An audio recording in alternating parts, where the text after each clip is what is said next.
Confident people, pag may kaharap na tao yan, halimbawa nakikipag-usap yan, hindi sila nakafocus sa anong tingin ng tao sa kanila.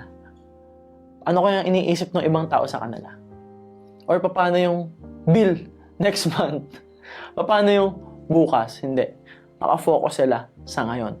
Present sila sa ngayon. They are paying attention doon sa kausap nila.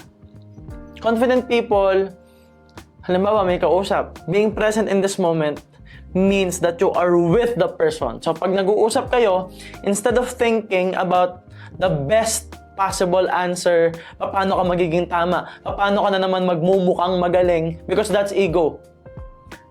Yung iniisip mo na kailangan magaling ako, kailangan magmukha akong magaling, I should sound smart, I should sound good, I should be right. Trying to be right is actually wrong. Because that's ego. What you should do is what's the truth. Find out ano yung katotohanan. Paano mo malalaman yun? Makinig ka dun sa kausap mo. Without thinking about the best reply, just listen to the person.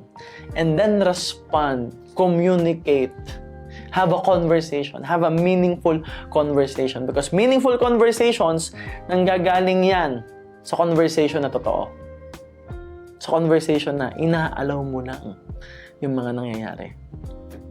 Being present in the moment also means na hindi ka nakafocus, hindi ka nagwo-worry sa future. Don't get me wrong. There's a future that you wanna build. Pero hindi ka nagwo-worry doon. Confident ka doon.